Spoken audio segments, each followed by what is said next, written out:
I don't know how the rest of you felt today. I'm going to try to do this without blubbering. This trip was a very profound experience for me. It wasn't just seeing some monuments and some bricks and stones and stuff, but it was a very personal journey that I waited all my life to take. I was an 18-year-old kid, went to Saigon, didn't know nothing. I was a kid from LA and then sitting in a ditch and the world's blowing up around me. I'm going, hey, I'm from LA. I didn't do anything to you people. It's a weird experience to have a perfect stranger trying to kill you and you don't know why. But I didn't think I was coming back alive. And I was always wondering every day if this is going to be the day that I don't come back alive. But I did, and I came back and then the world was all normal. I'm walking down San Francisco International Airport and everything's normal and it's air conditioned and it's clean and there's no dirt and nobody's trying to kill you.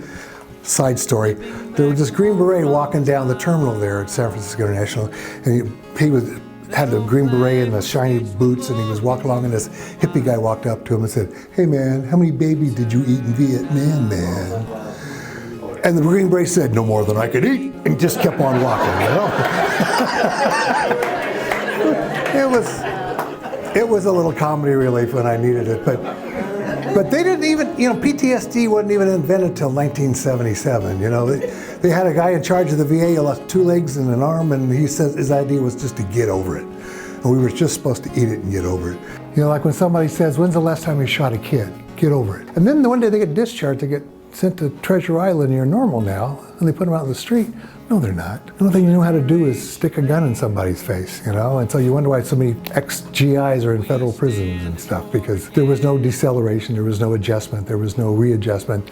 There was just life kicking you in the face, it was sad. I work in photo reconnaissance, where they may do bomb damage assessment, where you show a village after it got hit. And the big deal there, when I was a kid, was just body counts. That was a big deal. And how did they do it? Well, they would take big pictures. I would blow up, and it would be, so I'm having like a third-party eyewitness of the destruction that was going over there. But we had these metal trailers. We think they were, pretty safe in there. We had one get hit by a rocket one night, and there was somebody in it. And there wasn't a piece bigger than a quarter left out of that trailer. And the person that was in there was just a pink mist. There wasn't even parts big enough to put in a bag and send home, And we weren't the same people that came home, especially as an 18-year-old kid, I saw stuff that kids shouldn't have to see.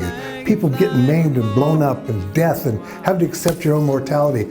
So today when we took the trip to the Vietnam Memorial, I was almost afraid to go down there. It was like, I was going to be confronting my past that I've been trying to hide or get over with for a lot of years. But I'm glad I did. This trip was more than just seeing monuments. It was very cathartic for me.